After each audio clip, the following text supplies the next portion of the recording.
Welcome back after that break, and I'm here to welcome our next presenter, Father John Ray. And John spent 2 years in Rabaul in Papua New Guinea and taught there in the minor seminary.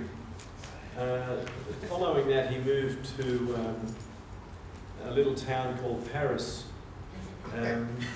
where he studied liturgy and lived in the embassy parish there whilst he was doing so, and dragged himself out to enjoy the creativity and beauty of liturgy in that little town in France. Parish life followed for John, and he has had parish stints in Coogee, in Henley Beach in South Australia, Kippax in Canberra, Randwick, New South Wales, and he's now currently undergoing a retread, in his words, at Henley Beach in South Australia. He's in his 24th year as parish priest. He's also been involved extensively in marriage encounter movement and other Chuck Gallagher movements such as Antioch and parish renewal. He has a special love for leading pilgrimages to beautiful places. He's been to World Youth Day, I think, several times, and also, I know, at least recently this year, he led pilgrimage in the footsteps of St. Paul. So he has a wonderful gift for inspiring us with a love for the beauty and the history and the tradition of places. He also enjoys a good book, a good film, and a good read. Today, we're delighted to welcome John, and he's been a regular at this seminar over the years, and it's always a joy to be enthused and inspired by his passion for this topic. Today, he's presenting to us on spirituality of the Sacred Heart, history, tradition, and theology. Please welcome Father John Ray. Thank you, James. It sounds exciting. It is lovely to be here, and I did have 2 glorious years in Rabaul, but that's changed, hasn't it, Rabaul, because they had the earthquake, a volcanic eruption, all that, so I haven't been back. And then Paris, it's a lovely city. It's a glorious city, Paris, and the way they do liturgy is wonderful, because they sing so much more easily than we do. And even in our little community, even if there was only 2 or 3 of us, we'd always sing the Psalms. It's almost unthinkable to recite the Psalms in France. And it just slows it down and becomes much more prayerful, of course. So I had a wonderful time there. And I guess that's been a bit of an inspiration to me too. Wherever I've been, I've loved the liturgy. Not that I'm great at it, but and I've kept that interest up in our history. So it's great to be here today. Now, what I'm going to try to do is look at 4 things. The first is just quite briefly looking a little bit at the ancient world. You know, mainly at the 4th, the 5th, the 6th centuries, just a little bit there, including a word on the East, the prayer of the heart. So that's the sort of thing I'd like to sort of start with, and then a little bit at the medieval world, perhaps starting in the late 10th century through to the early 13th. Then the latter 13th, 14th and 15th. 2 dimensions of devotion to Jesus, really. And that's where it really kicks off in a big way. And then a little bit on St. Ignatius and especially St. Francis de Sales, because he really gives us a beautiful human, heart-to-heart approach to God. And his works were just devoured by both Protestant and Catholic alike. People loved introduction to the vow life and so on. And then, finally, a word or two about devotion to the Sacred Heart after the French Revolution and how it became the key devotion, really. And what was at the heart of all that? What was moving in people's minds and hearts through that devotion? And then a little bit on the movement, of course, we know that, I guess, from devotion to spirituality. So that's the sort of thing I'd like to look at. Now, just a little bit then on that early world, that extraordinary early world, which is, and perhaps I'll start by showing you, just to get a feel for it, let's look at the sort of space we used. And they were basilicas. So they were the buildings that the ancient Romans used to use for a number of things. And we kept that beautiful basilica space for our worship of God. And I'll just show you a few things then, just to get a feel. And also we'll look a little bit at some of the images of Jesus in those first 6 centuries. So we're going to look at some echoes of the divine, because ultimately Jesus was seen especially as the divine presence among us. Like if you read the Apocalypse, I am the living one was very strong. So they'd come into their basilicas and they'd have a sense, especially with the beautiful mosaic, generally of Christ, seated in glory, welcoming them in. Pantocrator, the ruler of all.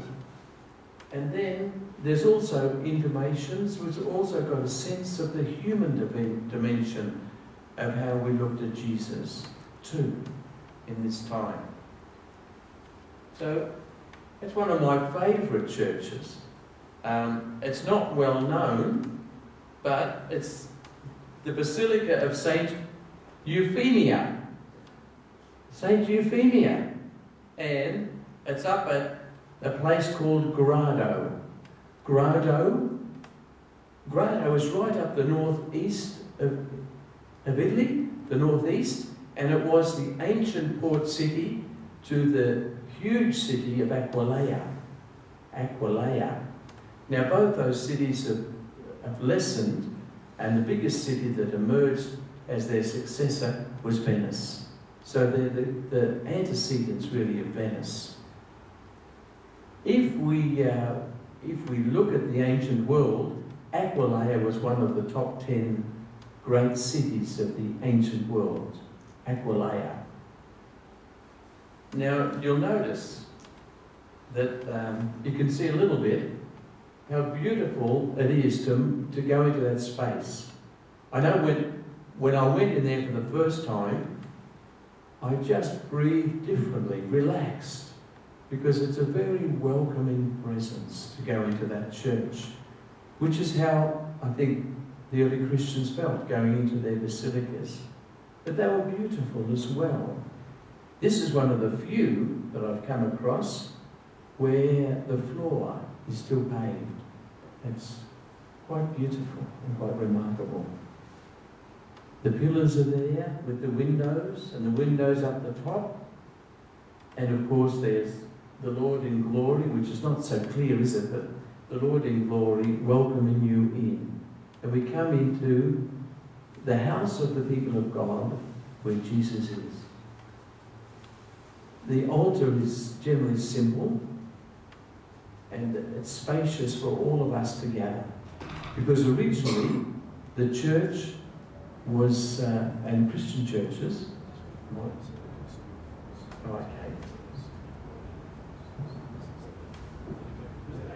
that's fine. Thanks. Yep. Thank you, Chad. Yeah. Originally, one of the biggest things that distinguished us from the pagans was that our churches were not the home of the God or the gods, but our churches were the place where the Christians gathered. And there certainly is that beautiful sense of welcome in the ancient basilicas. being drawn into the divine presence too. That's another great church, and it comes from the port city of Ravenna. Ravenna. Now Ravenna was, in a way, the last area that the emperor had control of from Constantinople in Italy. Ravenna. It's where the exarch, he lived. And it's when I was doing liturgy, I was told all people who study liturgy should go to Ravenna once a year. I haven't followed that, but it is the basilicas and the mosaics are quite remarkable. And that's because in the Western world, Ravenna in the 5th and 6th centuries was the place to be, where mosaics were in churches, and the churches were built, including baptistries and so on. The most remarkable city in the 5th and 6th centuries for church architecture.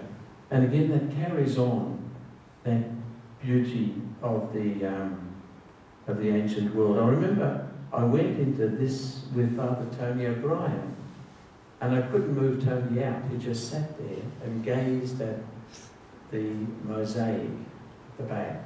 And then there's the cross there. And it's Saint Apollinaris leading the sheep. Very beautiful.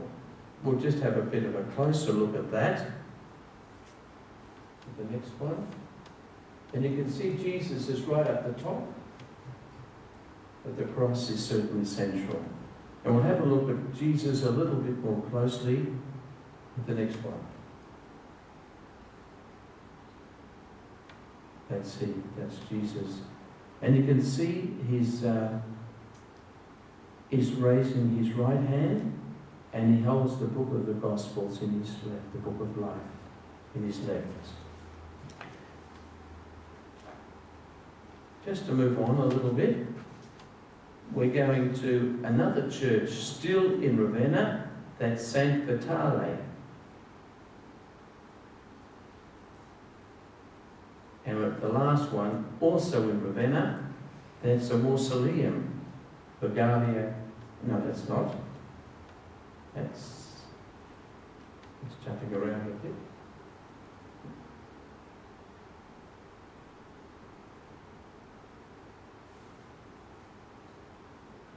We'll jump to, that's from Sinai.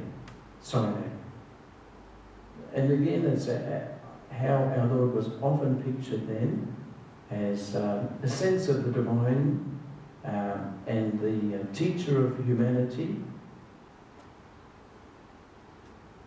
And that's another one. That's from a later period.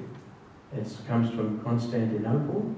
But it's still that same sense of Jesus, divine, the divine one, with the book of life. This is back to San Vitale. And that's Scala Placidia. And there Jesus is portrayed in a more human way as feeding the sheep.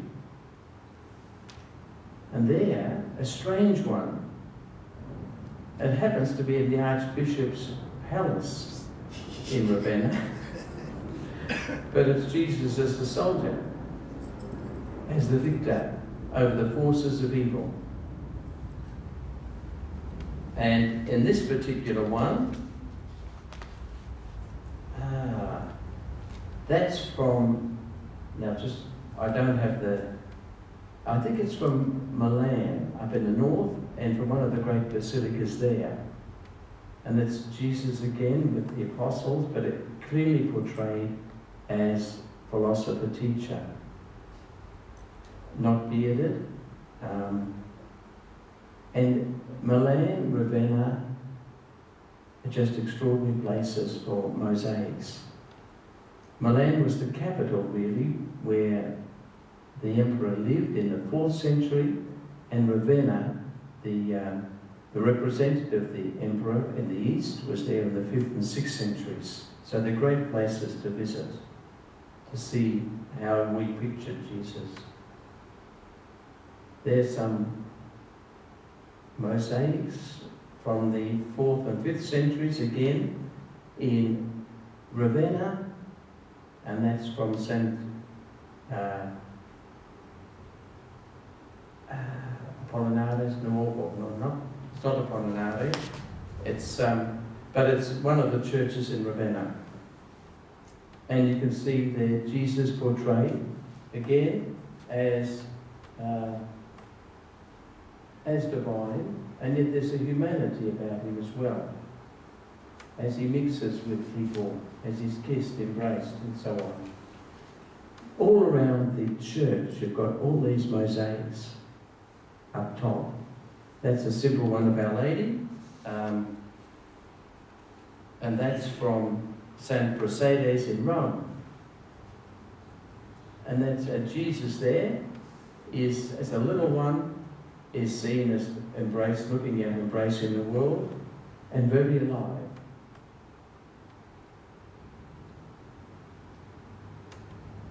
And that's from the early 9th century. A little bit more of the human side of Jesus now. We've looked at mainly Jesus as portrayed as a teacher and as the Lord in glory. Now a little bit, there was that human side, and this is in the museum in the Vatican. That's a lovely 4th century statue of the Good Shepherd. So as well as that other side, there are also intimations of his humanity. That's a very beautiful one, of Jesus dying on the cross. And you can notice that next door is Judas, who hanged himself. Jesus' eyes are open, aren't they? And the reason is that they didn't like, until into the 6th century, to portray the crucified Christ as having died. In fact, whenever they did, in the early centuries, portray the cross, it was of Christ triumphant over death. And this continues that tradition. But here you see the figure, one of the earliest figures of Christ on the cross. But it isn't as a human being quite as much as later, because his eyes are open and he's looking clearly out at us. But it is rather touching. There's a humanity about that. I think that's the very first image we have of the pierced side of Christ. And that's the 8th century from Mount Sinai. And blood and water flowing out from his pierced side. And again, here's one of the 6th century, and Longinus, supposedly Longinus, is piercing the side of Christ. This is one of my favourites. It's a beautiful one. It comes from Egypt, and it comes from about the 7th century. It's Jesus with his arms around Abbot Menas. And it's just a beautiful sense of familiarity. Jesus putting his arm around his friend. Jesus is still pictured, though, with the beautiful book of the Gospels. That's actually in the Louvre Museum in Paris. They've got a lovely area which looks at Coptic Christians before the Islamic invasions, and it was a very wonderful church. And this is one of the highlights of that visit if you go there. So let's just give a bit of a feel for how we lived, how we saw Jesus, And now just to go into Augustine a little bit, to some of the things he now said about Jesus. So I think there's a bit of a handout there. We might take a little bit of a look at that then. And he's a good representative of the ancient world because, you know, it's for to understand how people felt and thought about Jesus, it's good to go to their writings, but it's better to go to their homilies. That's an insight I got from studying Augustine over in Paris, and they always said you get closer to the heart of a person if you hear them speak about to the people about what they believe. And so we've got over 1,000 homilies of Augustine, and they're beautiful. I've been privileged to read them all because I was going to be doing a thesis. I didn't end up by doing it, but I did read them all, and you certainly come across a very warm, human, and very intelligent, extraordinarily thoughtful human being. That's Augustine. I do think he gets a bad press, especially because, well, you know, his teaching on original sin's not so hot, and other areas. But if you listen to him preach, you don't get any of that feel. I imagine it's a bit like Francis. If you listen to him preach and talk, it's fantastic and inspirational stuff. So we'll take a little bit of a look at some of these now, just very quickly. He wrote his confessions in his early 40s. So as a mature man, looking back on the first 33 years of his life. And he loved that book. And he said about it, I'm telling the events to my own kin, the human race.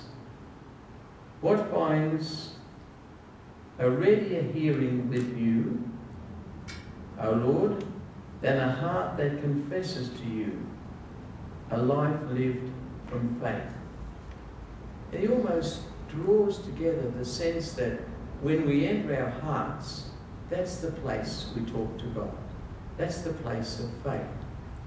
And if you read the confessions, and that is a wonderful book to read, you certainly get a sense that our life is a journey of the heart. Our journey to God is a journey of the heart. And we're moving. The journey is from, and he would say there's a couple of areas of the journey. One is, as we know from the opening chapter, from a certain restlessness in life to inner peace. And he would say our restlessness comes because we're too caught up with external reality and we haven't really entered our hearts enough. It'd be very sensitive to that. So he sees us as actually falling away from ourselves.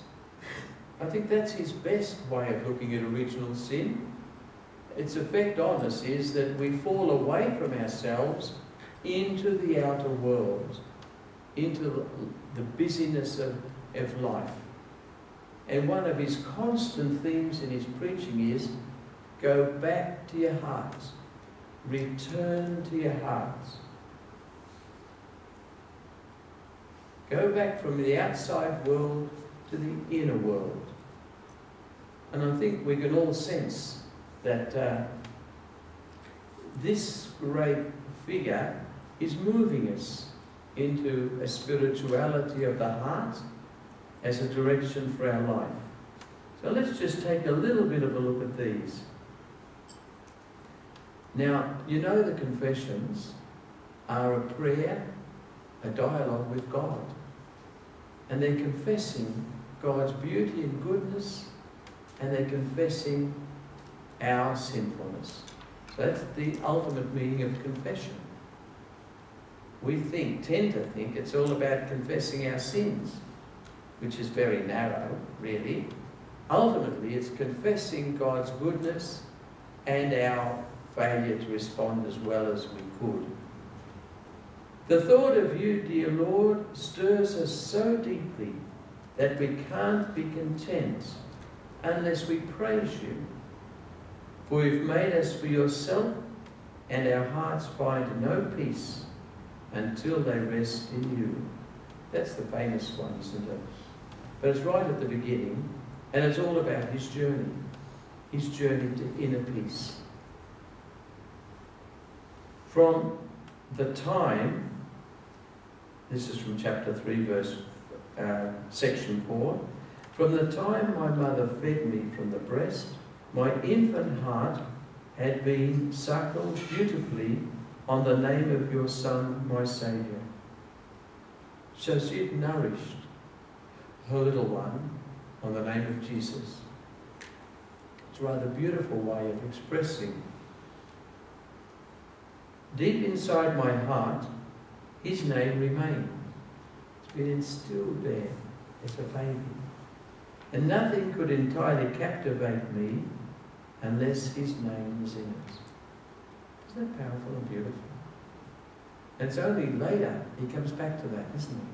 When he's in his about 32 years of age, he comes back to that faith that his mother first instilled in him. You were right before me, but I had moved away from myself. I could not find myself. How much less then could I find you? The discovery of self is the discovery of God. Going deep into my heart, I not only discover myself, but I discover God too. And so this is something he says, and this is now from a glorious set of homilies that he gave on the Gospel of St. John. He loved St. John's Gospel. Again, that's a good indicator of where spirituality of the heart is, in a sense, because we love that as leading us so closely to the heart of Jesus. Return to your heart. Christ dwells in our inner self. And now just to say a little word about the fact that he also uses the image of the pierced heart, and he also uses another powerful image of St. John at the breast of Jesus at the Last Supper. Very, very significant symbols for Augustine, and they were for a number of the fathers and mothers in the early church. Now we're getting into a little bit more, that we've seen a bit of a broad picture of Augustine and his approach to life. This is a bit narrower, on two gospel texts, really. When Christ died, the lance pierced his side so that the sacraments by which the church is formed might flow from his side.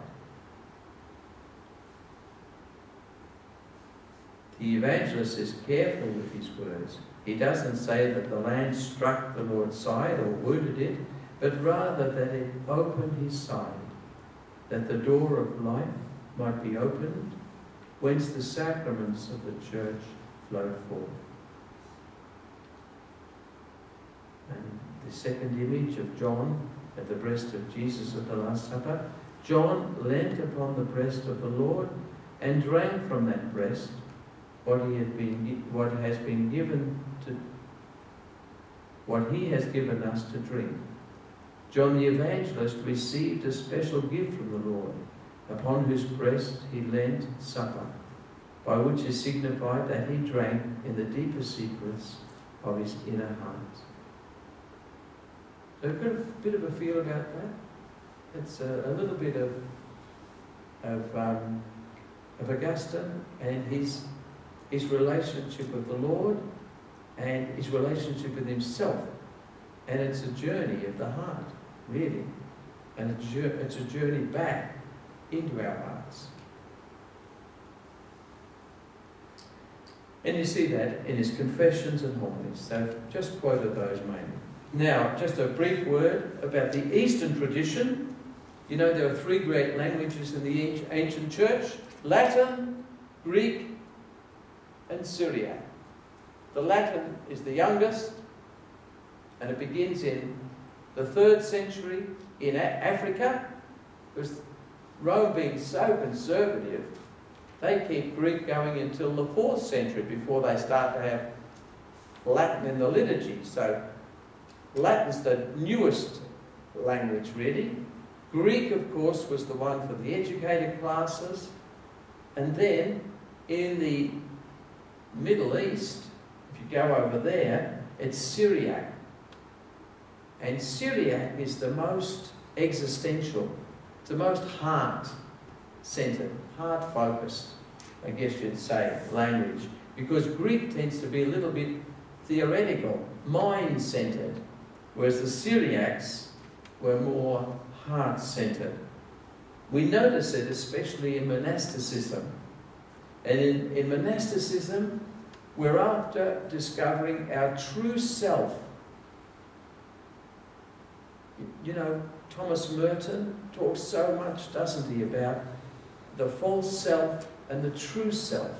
And it's that the monks are trying to find their true self, and the Syrians would say, the Syriacs would say, and that's by entering your heart. The chief task of the monk is to enter into his heart. That's Macarius the Great said that. That's the chief task of the monk, to enter your heart. So there is a whole tradition in the Eastern Church of the prayer of the heart. So just to mention that to you, really. And I think I've left a quotation there, which I don't think we've got time to look at. But there is a movement in monasticism, the movement of finding inner peace in the heart. And that is the Hesychaist movement. The Hesychaist movement. You can look at it on Mount Sinai in the 5th and 6th centuries. You can look at it in the Middle Ages on Mount Athos, and you can see it in the 19th century in the Russians. And the Russians have come to us through that beautiful The Way of the Pilgrim, and it's been brought into the Western world through centering prayer and John Main's Christian meditation. So the Eastern tradition is a wonderful tradition too, and it is very heart-focused. And in many ways, you'll see it revived as you look at the meditation practices of the contemporary world. Is that okay if we leave that now? It's just a little bit of a dabble into that early, wonderful period. Now we'll just skip over the next few centuries, and we're going to stay in the Western world now. And the first thing I'd like a little bit on the medievals, really, because in so many ways they influence us still, and they influence our church still. They influence the way we think and feel, they influence the devotions we have, and so on. So, the first thing I'd like to say is, I guess there are two main periods. There's what we call the Romanesque period, and what we might call the Gothic period. The Gothic. The Romanesque is the earlier phase, and that starts pretty well in the 10th century in Germany. And I'll show you the biggest Romanesque church we have. It's in Germany. We should also say, here, notice that, it's the first great recovery or rediscovery of the ancient Roman world. After things had fallen apart, so we go back to the wonderful world that our ancestors had. And that's a good thing to notice too. There's a widening variety of artistic mediums. Okay. And there's a lot of statues and so on. So let's have a look at the biggest Romanesque church, and that is from the 10th century, the late 10th century, and that is in a place called Speyer, which was the capital, the favoured capital city for the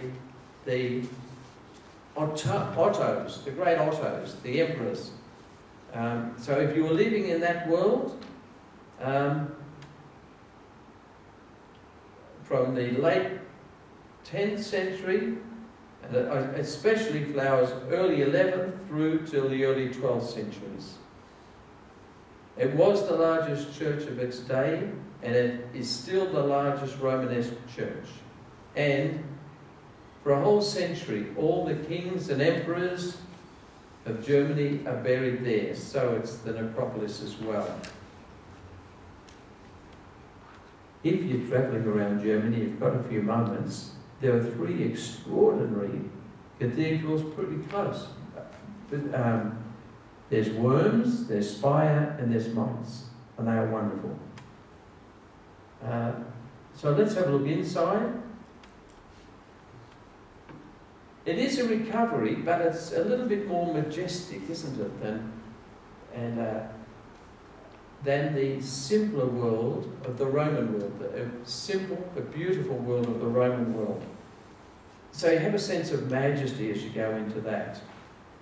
There is a less grandiose structure in Capua, in Italy, and that's it there. I've just discovered I don't have to look back there, I can look down here.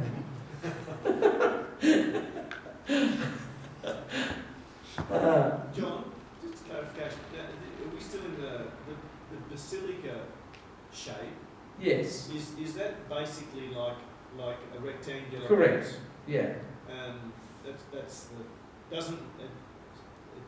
are often still columns, supported columns. There are, yes, and there's a number of naves. In the nave, I mean, there's a number of aisles. So there's the central aisle, then there's columns, then there's the next aisle, and then you've normally got the windows and so on. But we're going to see in the Gothic especially, there might be a further aisle, sort of. But yes, it's basically that. And at one end, of course, you've got the altar, haven't you? And the other end, you've got your great doorway that you enter. Christ is still, this is in Capua, and they're frescoes now. They're not mosaics here. And we're going to just have a little one. That's Christ in majesty still. That's that great fresco that you can see in the other picture. That's a little bit closer. Now this one is one of my favourites. It's in northern Spain, in the Pyrenees, just in the Pyrenees there, and it's around the valley of Boi, B-O-I. And I confess to having, when I was at Barcelona, getting a car and going up and having a look at these 8 extraordinary Romanesque churches. It's the biggest concentration in the world, and they're UNESCO World Heritage, and they are stunning. However, what we see there is a copy still in the Church of St. Clement, but that's in a magnificent art gallery, the National Art Gallery in Barcelona. There's a whole section of Romanesque churches, paintings that have been taken and brought into, for safety reasons and for preservation reasons, into the basilica, into the museum. So that's 12th century. It's brilliant. It's Christ in glory again. We'll see some more, a few more, just to give a sense of this first early period. That's 12th century. That's in Chartres. Chartres, if you ever go to one Gothic cathedral, it's Chartres. It's an hour's fast train from Paris. It's well, because it's got so many stained glass windows and so many portals doorways that are in stone. The Normans, they not only invaded England, they invaded Sicily at the same time, and they built some extraordinary basilicas and churches in Sicily, and that's at Monreale. Monreale means the Royal Mountain, and that's the cathedral there. It's the largest cycle of Byzantine mosaics in Italy, in Monreale. That's Christ. Yeah. That's Monreale. Monreale. Monreale, still. And this one, we're going to Verona. And we're seeing a very beautiful doorway. That's one of the panels on the doorway of the great Saint Zeno's. And that's actually the 10th century. But very beautiful. It's the Last Supper, and it's St. John leaning on the breast of Jesus. Another section of the doorway is the taking down from the cross. A wooden crucifix from that 12th century. Can you guess what that is? There are 3 people in bed, but guess what they're wearing? They're wearing crowns. So that's the Magi, and they're asleep. And the angels come and said, "You go back another way." 12th century, typical, just beautiful to see it. Very moving. Now that's Our Lady of the Beautiful Glass, that's Chartres, and that's again the 12th century. So, we're moving into, while Christ is still in glory, we're moving into a touching humanity as well in some of those scenes, especially on the doorway, you'll notice. And we're going to focus in this time a little bit on the birth of Jesus and how beautiful that was, and a lot we're going to focus on Our Lady. In fact, we start to call Mary for the very first time Our Lady, because we're in the age of the knights and their great devotion to women, their women. And of course the one that we're all devoted to in some way is Our Lady. Our Lady. And so, because it's the age of courtly love and romance and all of that, into this devotion to Mary, we bring that sense of a man devoted to his woman. So that's there for the very first time in our story. We could almost say that there's like a hint of an erotic relationship there. A hint of that. We'll see that developing a little bit more. St. Bernard will focus on the Song of Songs. And he's got so many writings about the Song of Songs, because for St. Bernard, he sees that as really my relationship with Jesus. And so the love songs become my love song to the Lord. We're moving in this first period, we're really moving the Western world into a more intimate relationship with Jesus than we ever had before.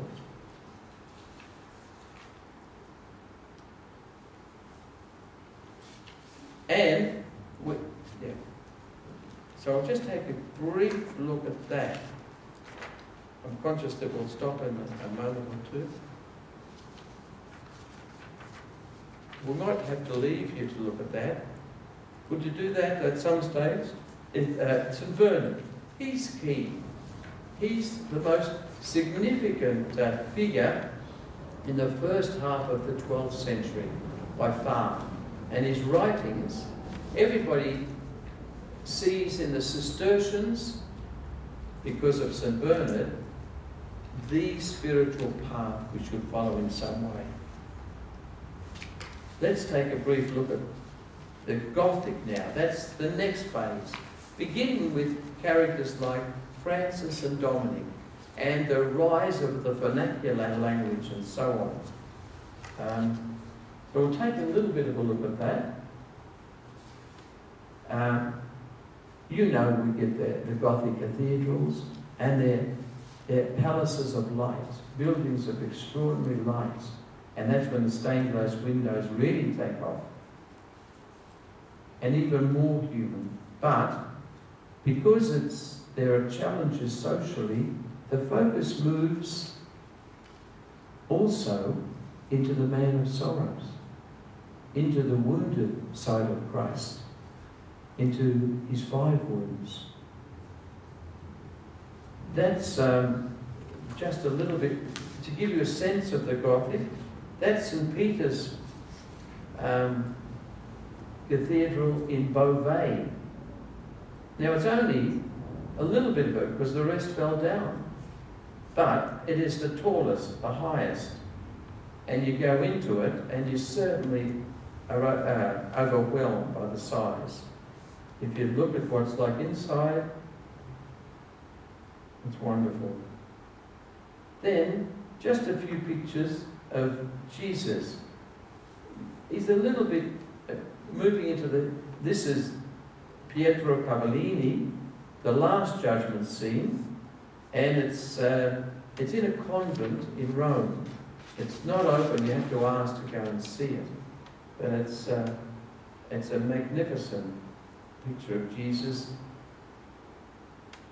And his face it's more mature than a century before, which is a bit more formal a century before. Notice that also in here, Jesus is leaning over. I couldn't help but bring that one in. That's at the same time in the 13th, 14th centuries, but that's over in Constantinople in the Eastern world, and that's the resurrection. That's how the East portrays the resurrection.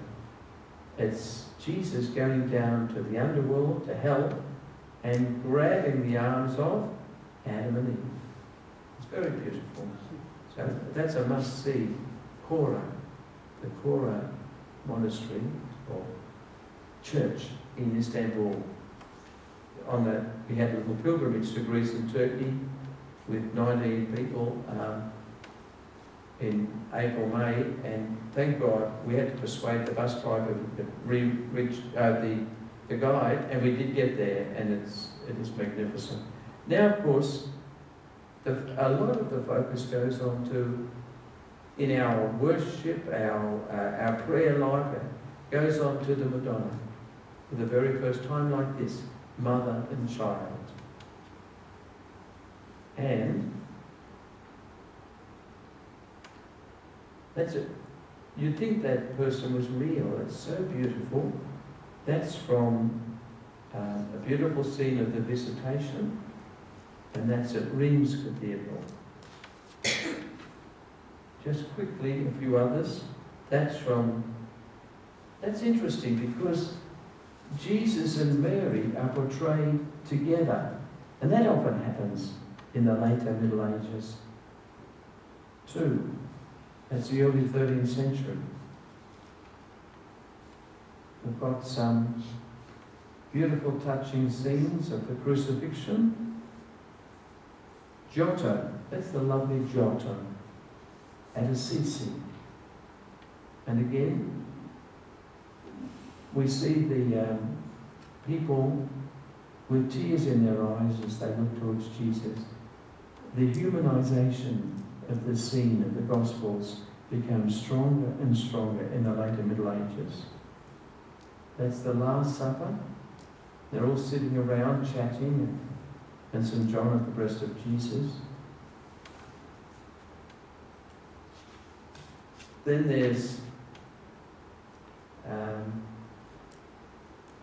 Cimabue in Assisi. That's Giotto, the Last Judgment.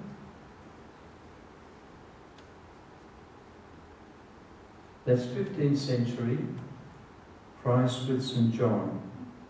And you can see the donor just there as well. That was a popular piece of devotion, to have that. It drew us into an intimacy with Jesus. That shows us a little bit more of the sense of sorrow that's emerging. And again, that's from Assisi. That's the taking down from the cross, 15th century. The man of sorrows, Jesus placed in his mother's arms. The pierced side, Jesus dead on the cross. That's a bit more emphasis on the physicality of it. I just put that in because that's one of the earliest tabernacles we have. Not in the centre, of course, at that stage, but against a pillar.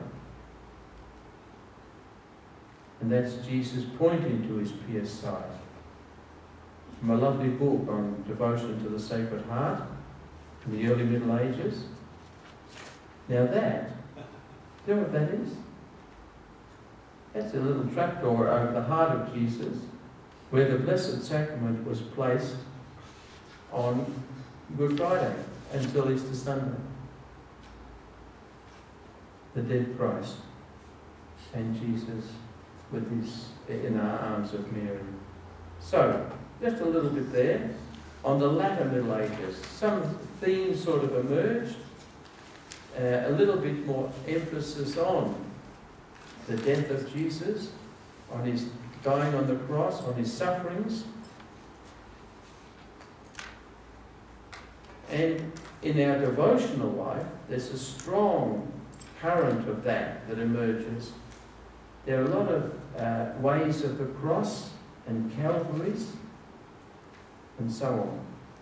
Can I just then point to you, we won't read it now, we're struggling a tiny bit of time, but in all that as well, there's another current happening in convents especially, but also amongst the male religious, and that is that early devotion from the heart to heart, Jesus and me, it takes off even further in the mystical writings of some of the nuns. And I've just put down St. Ludgard and St. Gertrude there. And if you read that, you'll see that there's a strong identification of the person with the suffering Jesus, with his heart, and bringing in our Lord's suffering for us, and it revealing to us how much he loves us. So it's almost as though we have there that mystical dimension of heart to heart, and a conversation, sometimes a revelation too from God to these women mainly. But there's some men, and I put in that Dominican John Towler. And again, the significance of Christ's side emerges there. But you might like to take a little bit of a look at that, because paralleling the devotional side is the more intimate side of my deeper mystical relationship with Jesus and his suffering heart, his suffering, his wounds. So that's that. Now, we'll take a break for 2 minutes. Is that all okay? And then we'll move into the Baroque period, just for a stretch time, or if you need to, whatever. So just a few words, good people. Just a few words. As you know, with the Renaissance, this is like a second recovery time. The 12th century Renaissance was the first. This is the second recovery time of the ancient world. And there's an even deeper appreciation of our humanity. Deeper in the sense of ordinary life is valued much, much more so now in the Renaissance. The simple pleasures of life, family life. In art and architecture, a new grasp of proportion, perspective, simplicity. It's very beautiful. So, we'll just take a look at, we begin in Florence with just a little look. That's the Cathedral of Florence, Our Lady of the Flowers. That's inside, much simpler. That's one of the chapels. I think it's in the Franciscan church, one of the side chapels, but very simple, but very beautiful.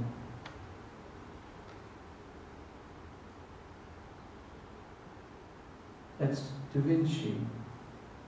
It's a very beautiful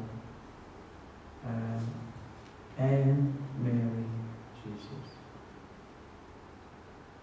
We know that.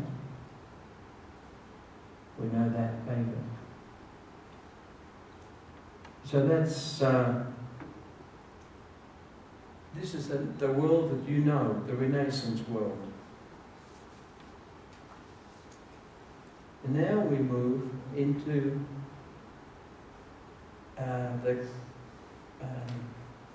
after the Renaissance comes the Reformation, or during it really, the High Renaissance, the Reformation is happening.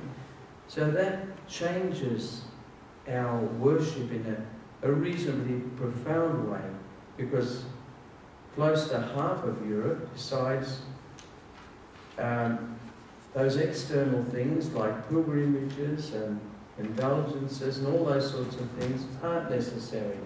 They take our focus away from the main game. And of course, in the 1520s, we see the German-speaking nations, areas rather, a lot of them move away from Rome. And in the 1560s, we see the French-speaking world falter. And it does, of course, in Geneva. That becomes the capital of Protestantism in the second half of the 16th century. And of course, England is influenced, and so is Scotland, and so on. So we're going to focus then on the reaction to this, the Catholic reaction. And it is a reaction, the Counter-Reformation. In the Baroque period, also within this, if you go back to David, that's the great sense of proportion. That's the great sense of action. It's another David, but this time it's Bernini and it's all action. This is what we start to do with our churches now. We have facades put up where we can place the images of saints.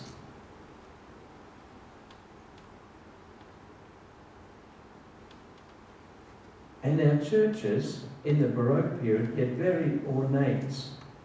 We really reacted against them 40, 50 years ago, but I notice a lot of people are starting to reappreciate the beauty. That's an altarpiece. It's a pretty big altarpiece, isn't it? It's Spanish. There's another altarpiece behind the altar.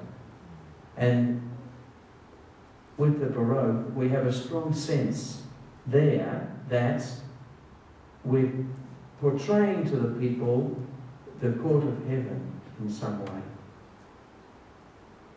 Behind the altar we'll also have extraordinary paintings. And this one is the taking down from the cross. That is Velasquez's Jesus. We start to focus a little bit more on the heaven, and that's the Assumption. Or was that the Assumption? No. Yes, that is the Assumption. And then we move into the 17th century. We don't really have time to look at Ignatius, but I'd just like to say a couple of little things. Ignatius really brought the whole world of spiritual direction into our faith in a big way. And also his successors brought the whole notion of sodalities into the way we organise our faith. And the famous Marian congregation saw a lot of students in schools, but a lot of key parishioners in parishes meet together for once a month. They'd say the rosary once a week together. They'd get spiritual direction once a month. They'd promise to go to confession once a month and communion once a week. But these sodalities, they called them congregations, met together too for the rosary and adoration. Adoration, the Jesuits are strong on that. So the way we organise our faith in the counter-reform is different, and it's much more rigorous. So that our spirit, it's a bit like, I guess, Opus Dei might be today, very rigorous for what we did. And a lot of cities, many Catholic cities had dozens of congregations within the city practicing their faith in that way.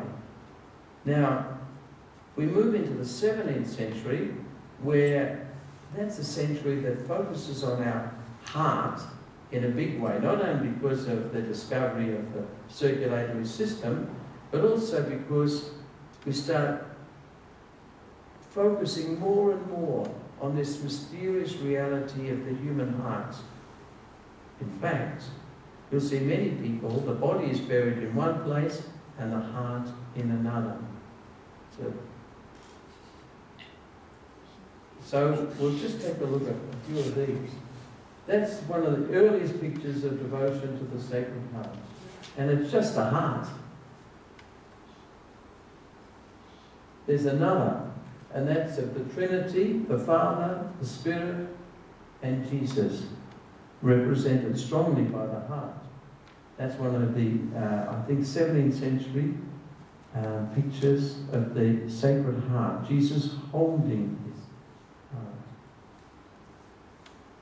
That's a picture from that era too, where St. Margaret Mary has a vision of the Sacred Heart, and just the heart. And that's Blessed Saint Claude de la Colombière.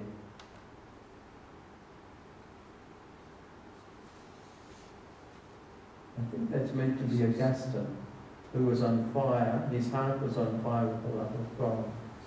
So just a tiny few words about this period, which is so different. And I would like to focus for a few moments on this extraordinary figure of Francis de Sales, because he's key for many people in their devotional life of following Jesus more closely, more intimately. He was the Bishop of Geneva, but he never entered the city because it was in the hands of the Protestants, of course, the Calvinists. So this most attractive of human beings lived in the French city of Annecy. He did enter it and spoke to some of the Protestant leaders, never as bishop, but just as a human being, and they got on well with him, which was rather lovely, because he was convinced of the primacy of friendship first. We're all human beings, and even though we differ so fundamentally, we are human beings, and we need to speak from our heart to one another. He always placed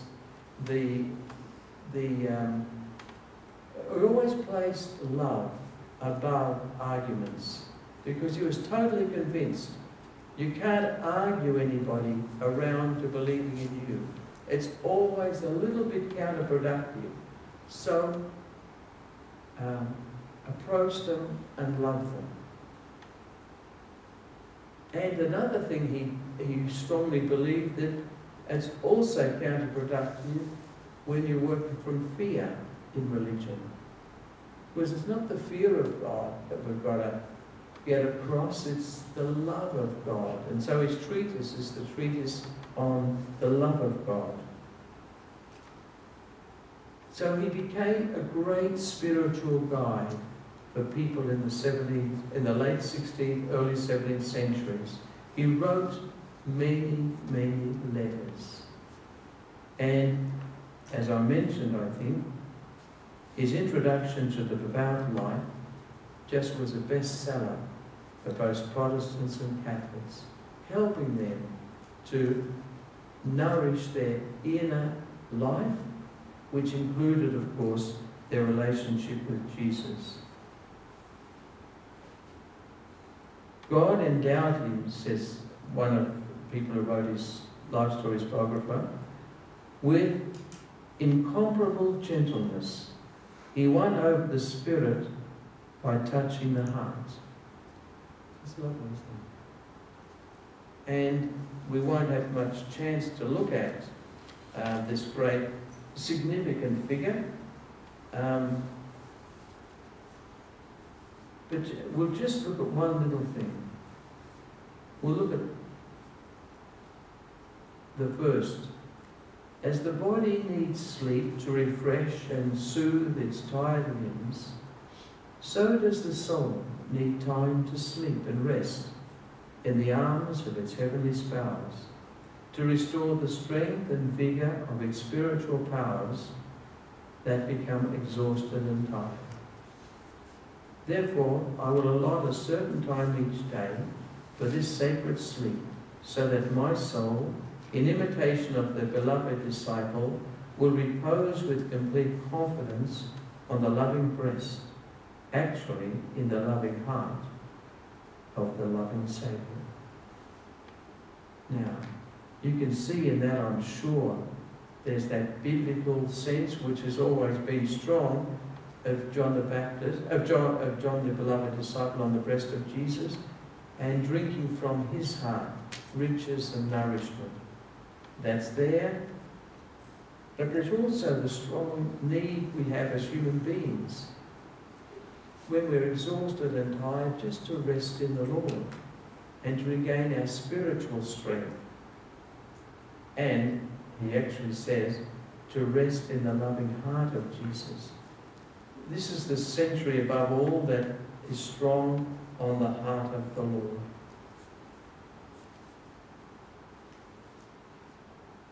And we all love Salesian spirituality, don't we?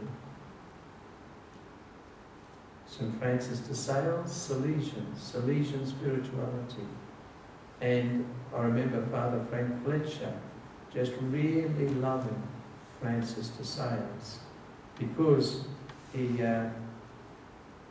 does put us on the right path in a wonderful way. What's so appealing in Francis is that friendship, heart speaking to heart, is at the centre of his being. His trust in God's loving providence always gives him deep peace of heart. He's a key figure. Now, I'd love to say to you a little bit about Cardinal Beyrule, but we can't. But Cardinal Beyrule brought the whole idea of offering our lives to God, as Jesus offered his life to us on the cross. And I was brought up saying the morning offering each morning. So he's key too in all this.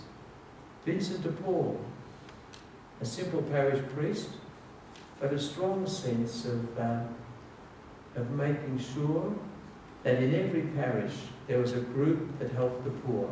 There's charities, he called them. And we know that Vincent de Paul became the patron of St. Vincent de Paul Society, of course. His name was used for them later on.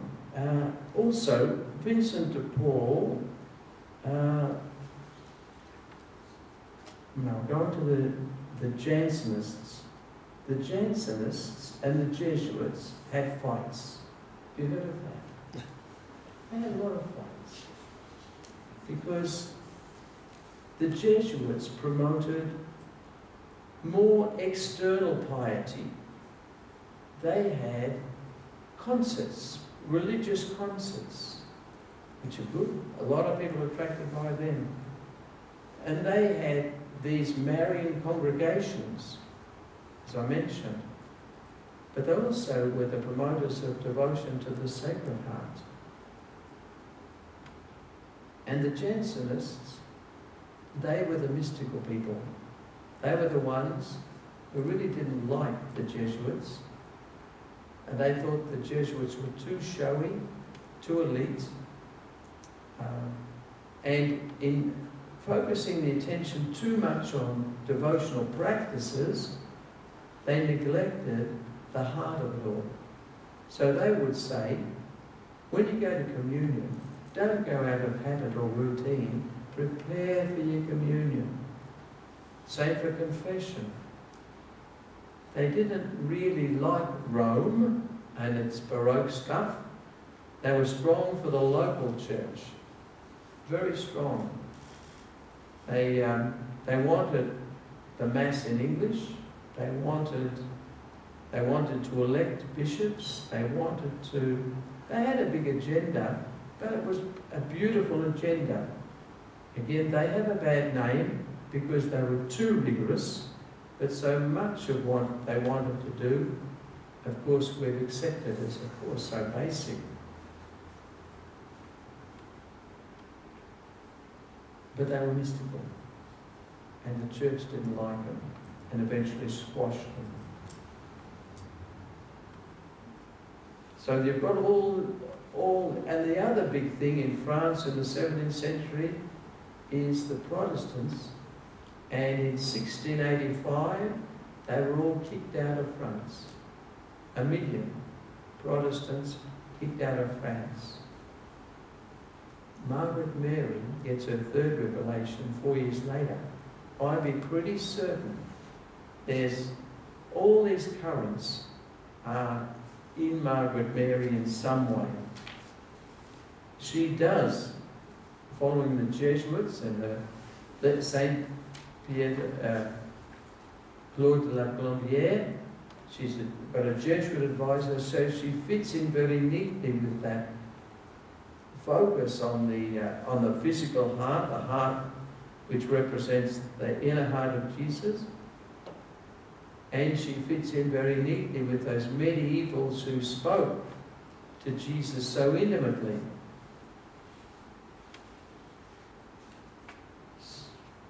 And that's part of our tradition. But we want to recover always the lost mystical tradition. We would always want to recover that. And Margaret Mary is in her time, and so there isn't quite that sense of the mystical tradition. But a lot of the other beautiful traditions which were promoted by the Jesuits, of course, she inherited, and she inherited this medieval strong sense of heart speaking to heart. So we'll just look at the first thing about Margaret Mary. He made me rest for a long time upon his divine breast, where he opened to me the marvels of his love and the unspeakable secrets of his sacred heart. So resting upon his divine breast, we've seen that go right through our tradition. That's drinking in from the heart of Jesus, as John the beloved disciple did. He said, "My divine heart is so passionately in love with human beings that it can no longer withhold the flames of that burning love. It must needs let them spread abroad by means of you, and reveal itself to human beings to enrich them with its profound treasures. which hold the graces they need to be saved from eternal loss. That's it, the first revelation. And it is on the feast of St. John the Beloved Disciple. What we see here so very beautifully and clearly expressed is God, Jesus' deep love for us. And Margaret Mary had that extraordinary revelation of how much Jesus loves us and how much we need his grace. Humanity's ingratitude. That's interesting, but I think we've got to look at the times and the way of looking at life then, because the Protestants didn't believe in the real presence, and so they were seen as blasphemous in some way. And they would be seen to be indifferent, ungrateful for what Jesus offers us in the sacraments. So there are differences in the historical background that I think help us to grasp a little bit St. Margaret Mary's focus on ingratitude or blasphemy, insults offered to. Plus, we've got to think that we have an absolute monarch, and the height of civil sin is to insult the king. You could lose your life for that. So it's, whenever we look at the writings of St. Margaret Mary, we look at the heart, and some of the things that are foreign to us are very explainable by the world that she lived in. In fact, isn't it true that any revelations we read, we have to decipher in some way the heart of the message from the historical circumstances? That's always true. And of course it is in St. Margaret Mary. But what she has to offer, of course, is as focus on the extraordinary love that Jesus' heart has for us, that Jesus has for us. And some of the practices are typical of the time of monthly communion and so on, that she says there. And a communion of reparation. Reparation for what?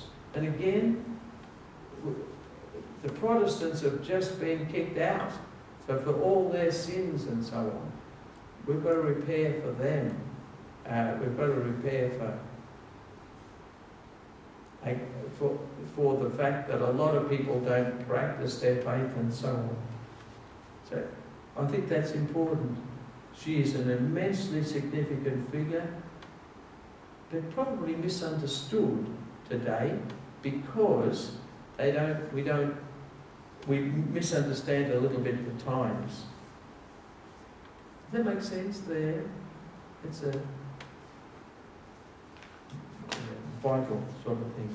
And now just a few words now going to the 19th and 20th centuries. That's the first communion ceremony. Until 1905, 1906, we were confirmed and made our first communion at the age of 12 to 14. So they're all first communions. This is the 19th century, and we've got Jesus appearing to Margaret Mary. In our church at Randwick, we've got that very same scene.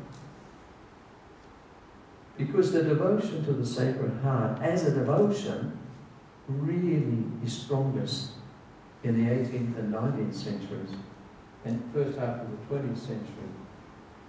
That's the Restoration time in France, after the church has been attacked and all that, and during the Revolution. And this is an outside sort of mission, close to a cross, and it's the banner of the Sacred Heart. That's from Mexico. I think it's 1805. It's the early 19th century. somewhere in Mexico. Oh, that's the more modern ones, we'll leave them. Just to say, in the 1 or 2 minutes that remain to us only, what emerges in the 19th century is the organisation of devotion to the Sacred Heart through publications, the Messenger, and through pilgrimages. And one of the key ones is the pilgrimage of France, in France, to Paris-le-Monial. Paris-le-Monial, the city of the Sacred Heart. And this becomes crucial after the defeat of France by the Germans in 1870. Sacré-Cœur in Paris is built in reparation for the woes that have happened to France.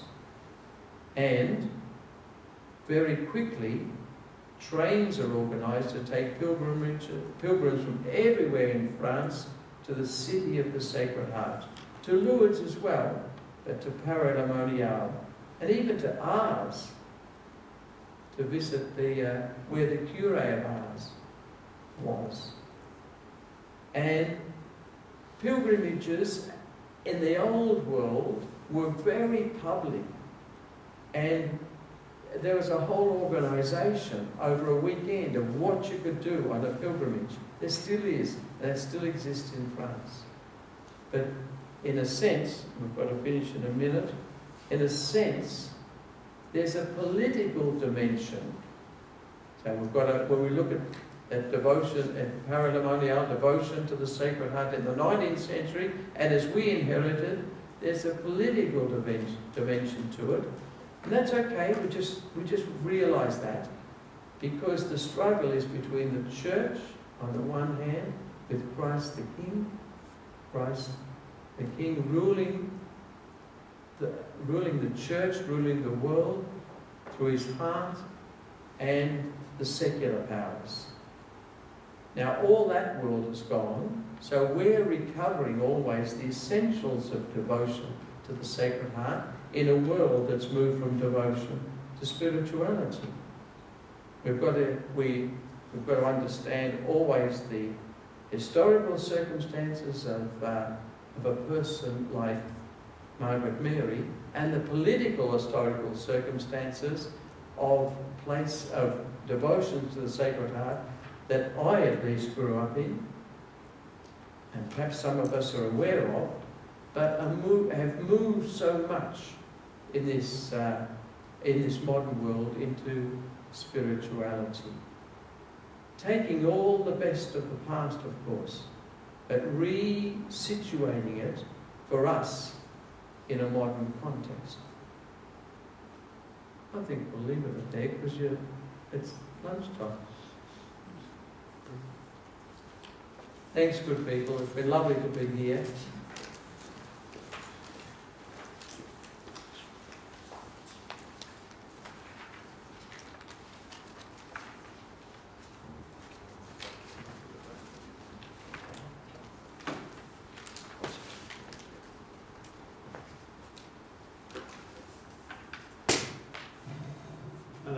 Perhaps you, like me, were reflecting at times on how Tony's session led us into the whole question of culture, and then followed on beautifully by you, John.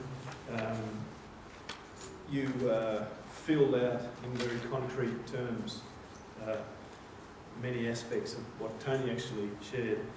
So, I mean, it's an impossible task to try to go into any depth in any of that. I mean, it's obvious. And however, you've led us through you've given us a series of historical snapshots of our efforts at enculturating the spirituality of the heart through the centuries. I just started to see it that way, you know. And in some cases, acculturating, you know, just uncritically absorbing the cultures around us. And so that was very fruitful reflection as I was listening and watching the enculturation of God's mission of self-giving in Jesus. given us words and images and names and architecture and stories through the centuries of this process. And you've whetted our appetite, you've directed our gaze, and for your sharing of your rich experience and wisdom, we're very grateful to you. So we have a small token of appreciation.